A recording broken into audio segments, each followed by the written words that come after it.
Welcome to Epic English Podcast in Context. This is episode 1. Hello, everyone. It's really great to be here with you. I'm Alex.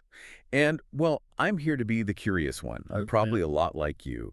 I'm listening, I'm learning, and I'm really just trying to get better at communicating every single day. I know how it feels when you're learning a language, and sometimes you get stuck. So I'm here to ask the questions that you might be thinking about. And I'm Sam. Think of me as your guide on this journey. My goal is to help us navigate some of the tricky parts of English, the nuances. The nuances, right. The things that textbooks don't always teach you. Exactly. We're going to break things down, look at maybe the psychology behind why we say things, and just make it all feel a bit clearer, a bit easier to grasp. I'm really excited to get started. I think this is going to be a fascinating way to explore how English is. Well, how it's actually used in the real world. Me too. But before we really dive in, we just have a couple of quick things to mention. Some housekeeping, as they say. Just a little bit. Yes, just a small favor. If you're enjoying what we're doing here, and if you feel like it's helping you learn, we'd be so grateful if you took just a second to like this video. And subscribe to the YouTube channel. Right. It might seem like a small thing, but it really, really helps us keep making these for you. And, it helps other learners out there find us. And one other thing, listening is so important. We all know that. Absolutely. But practice. Practice is where the real magic happens. We really want you to be able to use the things we talk about today. That's the whole point, isn't it? It is. So if you look in the description just below this episode, you'll find a link. It's for the handout materials. Please download them. Yes, definitely do that. The handouts are designed specifically to help you practice everything we're about to discuss, but in a real context. So you can follow along. You can follow along, you can do the exercises, practice the dialogues on your own. It's just a great way to make sure the learning really sticks. Okay. Housekeeping is done. So, what's our mission for today? What's the main goal of our first exploration together? Today, our goal is very clear, and I think very practical. We are going to learn 5 natural, polite ways to say, I don't understand in English. Oh, that is so useful. I feel like this is a huge, huge problem for so many learners. I know it is for me, even now sometimes. How so? What happens?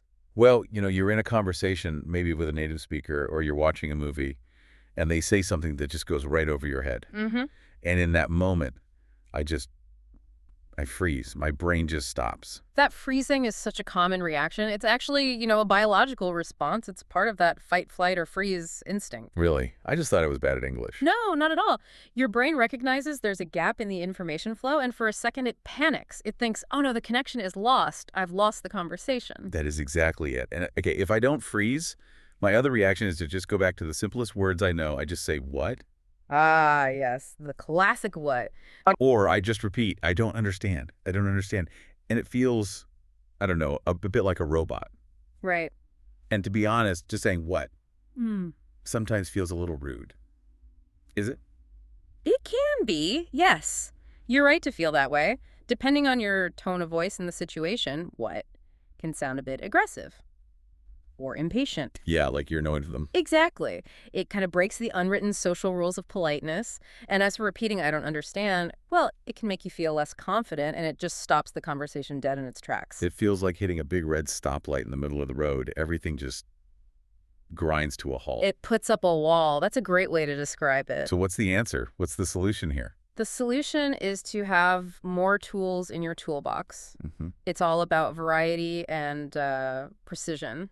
We need to move beyond that one basic phrase. Okay. So today, we're going to give you different phrases that you can use in different situations. We want to help you add that layer of politeness and precision to your English, and ultimately just help you sound more natural. I love that. Variety, politeness, and precision. It sounds like it's not just about the words themselves, but how we make the other person feel when we say them. That is the absolute heart of communication. It's a two-way street. A kind of dance. A dance. I like that. When you ask for clarification in a thoughtful, polite way, you're actually strengthening the connection. You're showing the other person, hey, I care about what you're saying. I'm listening. So you're saying your ideas are important, and because they're important, I want to understand them perfectly. That is the perfect mindset. It shifts the focus. It's not about your failure to understand. It's about your desire to connect. Okay. That's a much better way to think about it. I feel more confident already. Good. So are you ready to start adding some new tools to your toolkit? I am ready. I have my notebook open. Let's hear the first expression. Okay. So our first expression is for a very specific type of situation. I want you to imagine you're somewhere where it's physically difficult to hear. There's some kind of external noise. Or maybe the person you're talking to is speaking really, really fast, or they're mumbling, not speaking clearly. Right. So in this case, the problem isn't my brain or my English level. The problem is my ears. Your ears or the environment around you. Exactly. It's an auditory issue, not a cognitive one. You don't understand because the sound didn't get to your brain correctly. I see. In that case, you need a phrase that signals that specific problem. And the phrase is, could you say that again? Could you say that again? Simple. I like it. It is. But let's really break it down. First, let's focus on the pronunciation. I'm going to say it very slowly. I want everyone listening to notice each syllable. Could you say it again? Could you say that again? Very nice. Now, in natural spoken English, we love to link our words together. We don't usually speak like separate blocks of sound. Right, it flows. It flows. So listen to what happens with could and you. They kind of blend together. It almost sounds like, could you?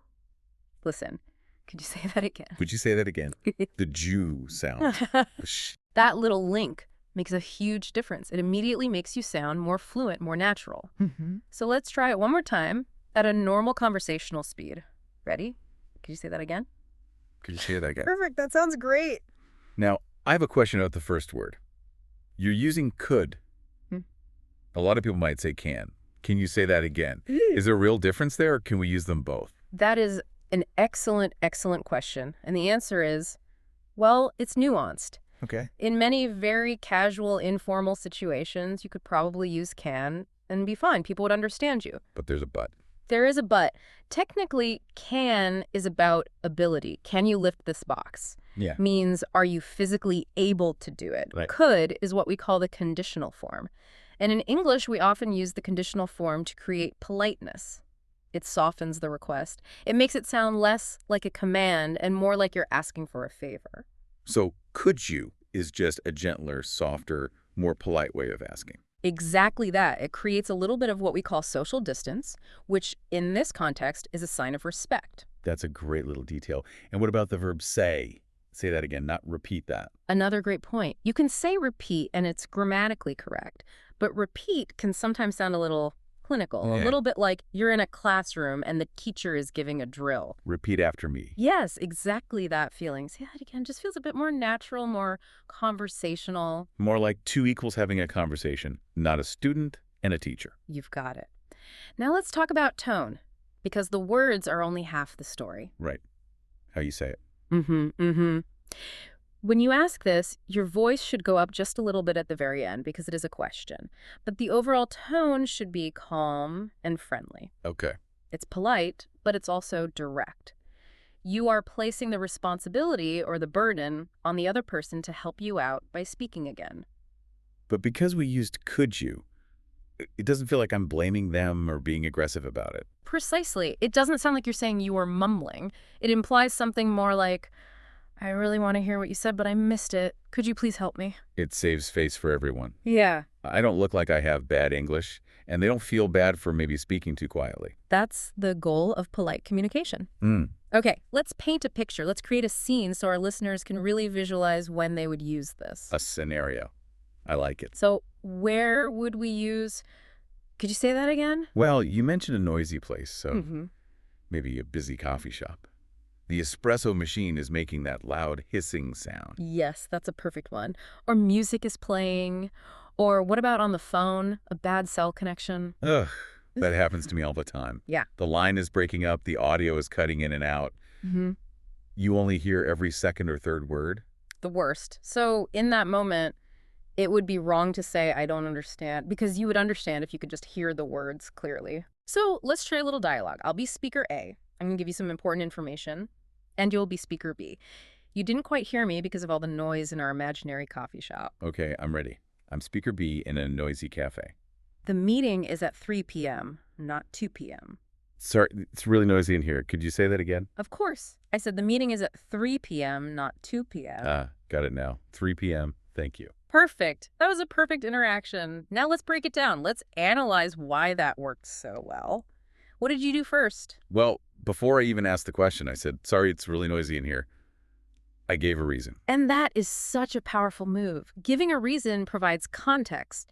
It immediately tells me, okay, the problem isn't your English, the problem is the environment. It removes any awkwardness. Instantly, you're blaming the noise, you're not blaming me, and you're not blaming yourself. It's brilliant. And then I just used the phrase, could you say that again? It was simple and direct. And notice the information I gave you was about numbers. 3 p.m. versus 2 p.m.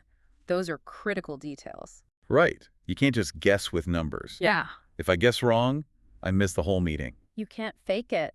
So asking for that repetition is absolutely necessary. This isn't a situation where you can just nod and smile and hope for the best. That's a really good point.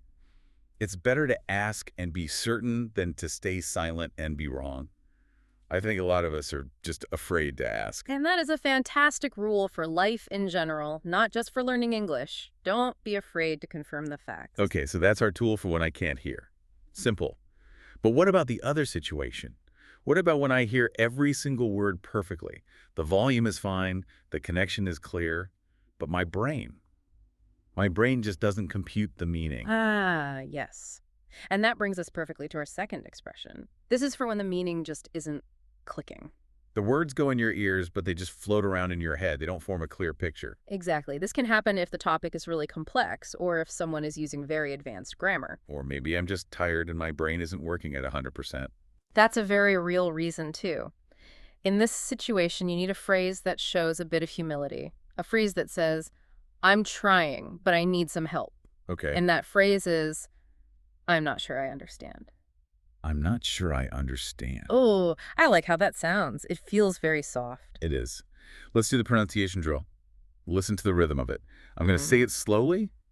I'm not sure I understand. Oh, yeah, sir. Good. Right. Now, let's focus on a little bit of linking again. Listen to what happens between sure and I. In many types of English, especially American English, that R sound at the end of sure connects to the I. It sounds a bit like shwiri. I'm not sure I understand. I'm not sure I understand. I hear that. Shuri. And now let's say it at a natural conversational speed. Focus on that smooth flow. I'm not sure I understand. I'm not sure I understand. Beautiful. Now let's dig into the psychology of this phrase. Why is it so effective? Why do we say, I'm not sure? Why not just the direct, I don't understand? Well, to me, I don't understand feels very final. Yeah. Very absolute. It's like putting up that wall we talked about. Bam. Yeah. Stop. It almost feels like I've given up trying. You're right. It can sound blunt. It can shut down the collaborative feeling of a conversation. But when you add, I'm not sure, you're adding a layer of softness, of humility. It suggests that you are in the process of thinking. You are trying to understand. You're almost there. You're engaged, but you're not 100% certain yet. It feels less confrontational. The focus is on my internal feeling. I am not sure. It doesn't sound like I'm accusing the other person of being unclear. Exactly. And it works as an invitation. It says, can you help me get across the finish line? Can you help me understand? It invites them to rephrase their idea or maybe use simpler words without making them feel bad. It signals that we need to pause the forward momentum and just look at this one idea again, together. Okay, let's try a scenario for this one. I'm thinking a work situation, a business meeting, or maybe a university lecture, a place where complex ideas are being discussed. That's the perfect context, especially with all the business jargon people use these days. Ugh, business jargon. Words like synergy and paradigm shift and leveraging assets. It can be incredibly confusing, even for native speakers, trust me. So let's do this. I'm going to say a very corporate-sounding sentence, full of buzzwords. Okay. Your job is to use our new phrase to tell me you're lost, but to do it politely and professionally. All right. Hit me with your best business speak. We need to optimize the synergy of the downstream logistics. Wow. Okay.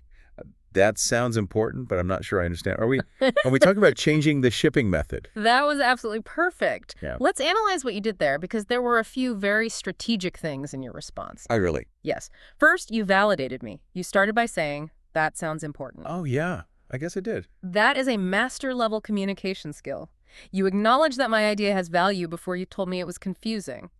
That sounds important, but it makes me feel heard. It softens the blow. It does. Then, of course, you use the key phrase, I'm not sure I understand. Right. And then you did one more brilliant thing. You took a guess. You asked a clarifying question. Are we talking about changing the shipping method? I was trying to connect it to something real, something I could understand. Just taking a shot in the dark, really. But that shows me that you're actively listening. You're not passive. You're not just waiting for me to fix the problem. You're trying to build the bridge of understanding from your side. And I guess it also helps you give a better explanation. Exactly. It forces me to be specific. I have to answer your question. I'll say, yes, that's part of it. Or, no, it's more about our warehousing system. It keeps the conversation moving forward.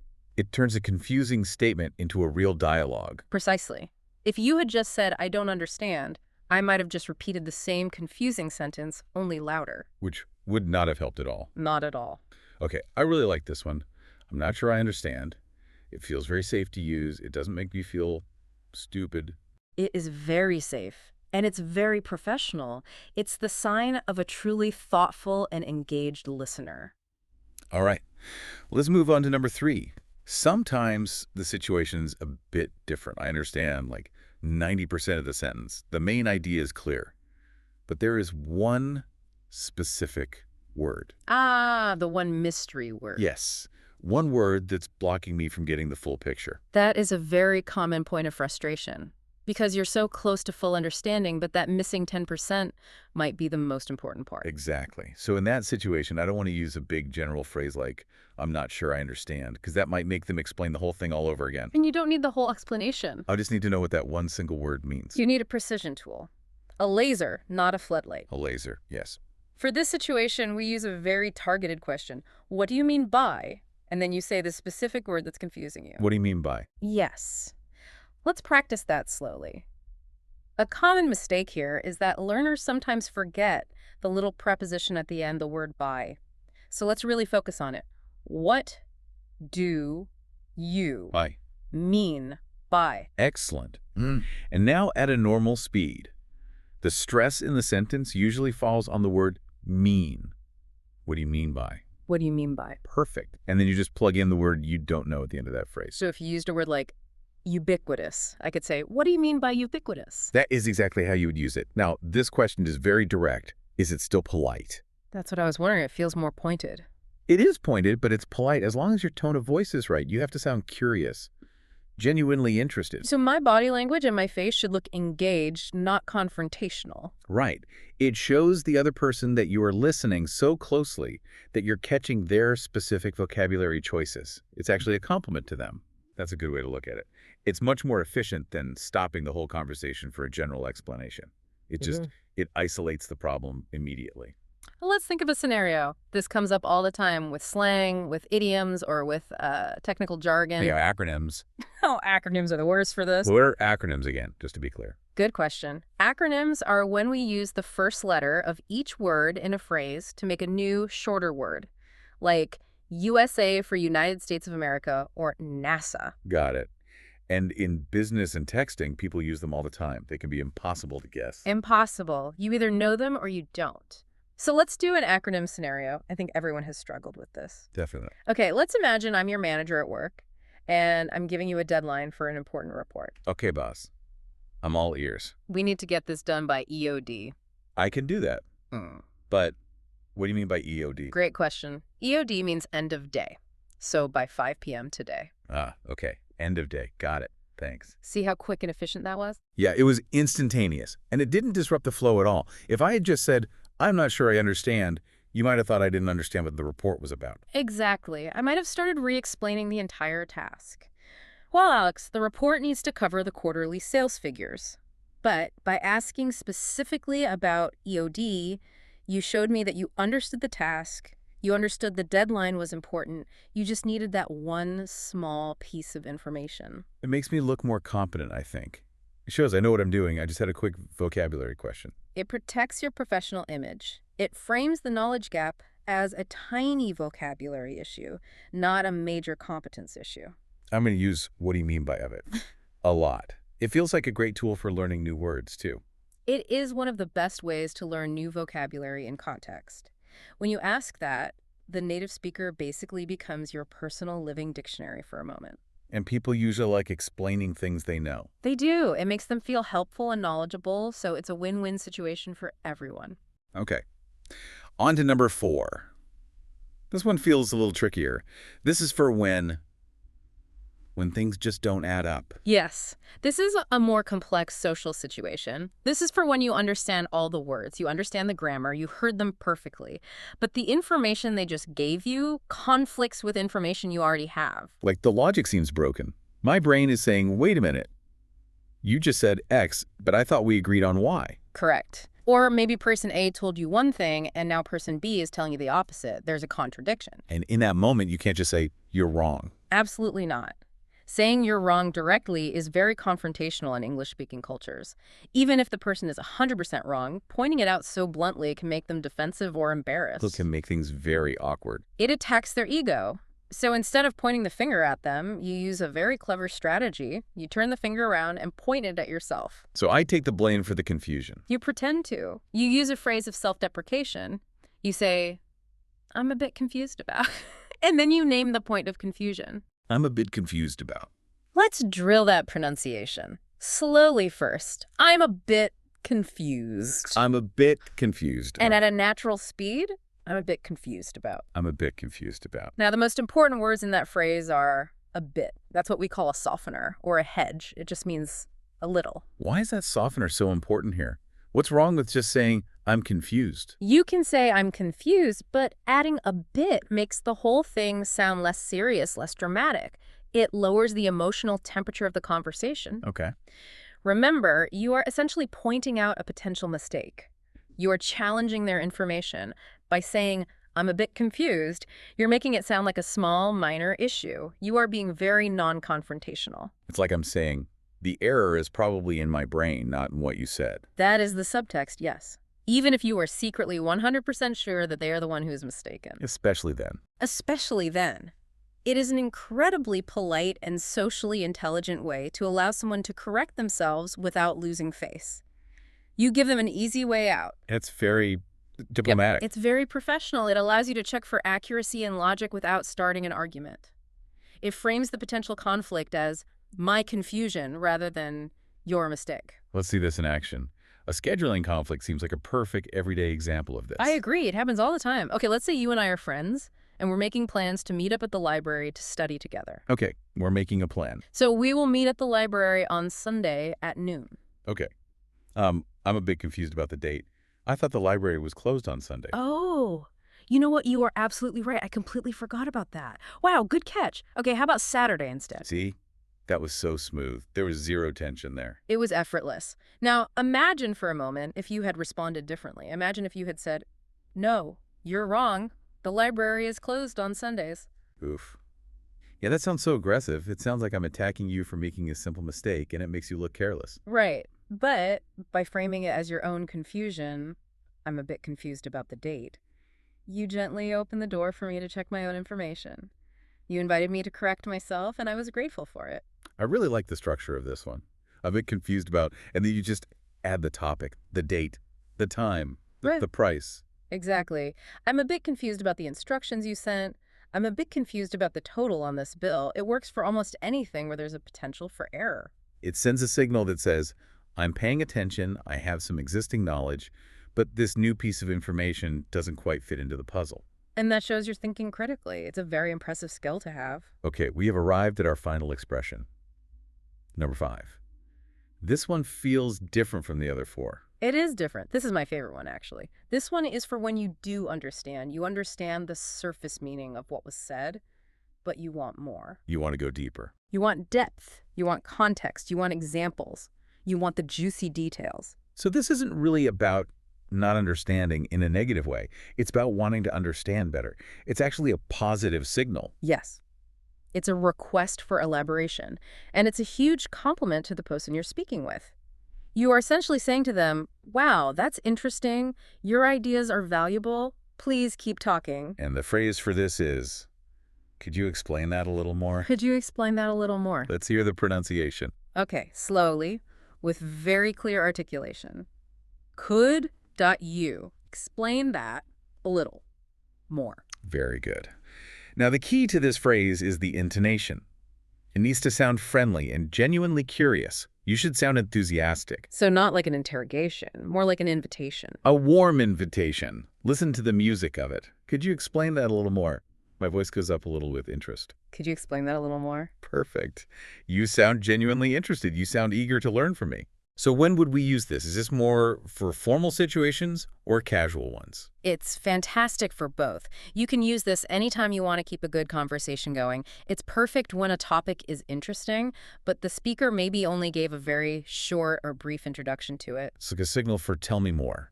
It gives the speaker a green light to continue. That's a great way to put it. It's a green light. And for you, as the language learner, it's a fantastic way to practice your listening skills. The other person will usually give you a much longer, more detailed answer. More input. I get more exposure to the language. And more examples, more vocabulary. It's a gold mine for learning. Let's do a scenario. I'm thinking a casual chat. Maybe about a hobby or someone's culture. People love talking about their culture. An excellent idea. Okay, let's imagine we're just making small talk during a lunch break at work. We're just getting to know each other. Okay, I'm ready. Cricket is the most popular sport in my country. Oh, that's interesting. Could you explain that a little more? I don't know much about it. Like, how is it played? I'd be happy to. Well, it's a bat and ball game, a bit like baseball in some ways, but the rules are very different. There are 2 teams of 11 players, and the goal is to score runs. And then you would go on to explain the whole game. Exactly. And because you asked me to explain more, you gave me permission to share something I'm passionate about. People love doing that. And for me, the learner, I'm getting a whole lesson on the vocabulary of sports. Words like bat, ball, runs, wickets. And because you were the one who asked for the information, your brain is more engaged. You're more likely to listen carefully and remember what you hear. I noticed that I added a specific question on the end. I said, how is it played? And that was a very smart move. Could you explain that a little more? Is a great general request. Right. But adding a specific question like, how is it played, or why is it so popular, helps guide the speaker. It tells them exactly what information you're curious about. So it makes their explanation even better and more useful for me. It does. It shows you're a really active, thoughtful conversationalist. It's a skill that builds strong connections with people. Wow. Okay. We have covered 5 amazing expressions. My brain is full, but it's a good kind of full. We've really taken these phrases apart. That was the goal, to really understand them from every angle. We've covered a lot of ground. We went from auditory issues to general confusion to specific vocabulary to checking for logic, and finally to just asking for more detail. I think a recap would be really helpful right now, just to put them all side by side, make sure they're organized in my mind. I agree completely. Let's review our new toolkit. How about this? I'll say the expression, and you give me a very short summary, just 2 or 3 words for the main vibe or purpose of it. Okay, a challenge. I like it. Yeah. A rapid but still slow review. Exactly. All right, number 1. Could you say that again? Didn't hear it. Perfect. Number 2, I'm not sure I understand. General confusion or need general help. Excellent. Number 3, what do you mean by? That one's easy. Specific word. You got it. Number 4, I'm a bit confused about. Mm. Checking the logic. Or something's wrong. Yes, checking logic is perfect. And finally, number 5. Could you explain that a little more? Want more details? Fantastic. You've really got a handle on these now. It really helps to see how they're all different. They each have a very specific job to do. There are different tools for different jobs. You wouldn't use a hammer to turn a screw. You need a screwdriver. Language is just like that. It's a toolkit. And saying what all the time is like trying to build a house with just a blunt rock. A perfect analogy. We want to stop using the rock and start using these precision tools. They're more effective and they build better, stronger connections. So what's your final piece of advice for everyone listening right now? We've given them 5 new tools. It's a lot to take in. My advice is very simple. Do not feel pressured to memorize all 5 of these phrases perfectly today. That's too much. Okay. Instead, just choose one. Just one. Pick the one that you think you will need most in your daily life. So maybe if I'm on the phone a lot, I should choose, could you say that again? Or if you're in a lot of business meetings, maybe you choose, I'm a bit confused about. Right. Just pick one and make a promise to yourself that you will try to use it in your very next English conversation. Focus only on that one until it feels natural. Just one. That feels manageable. That's not scary. Small, consistent steps lead to big, lasting progress. You build your confidence one phrase at a time. And I think we should say this one more time. Asking for clarification is not a sign of weakness. Yeah. It's not a sign that your English is bad. Absolutely not. In fact, it's the opposite. It is a sign of a good, confident learner. It shows that you value clear communication and understanding above your own ego. Never, ever be afraid to ask. Before we wrap up, I just want to give one last reminder about those handouts. Yes, please don't forget them. Check the description right below this video. Download the materials. You can read through the dialogues again, do the practice drills. Maybe read them out loud to yourself in front of a mirror. It sounds silly, but it works. It really does make a huge difference. Thank you so much for joining us for this episode of Epic. It has been a pleasure. We're so happy to be a small part of your learning journey. We will see you in the next episode. Goodbye for now. Bye, everyone.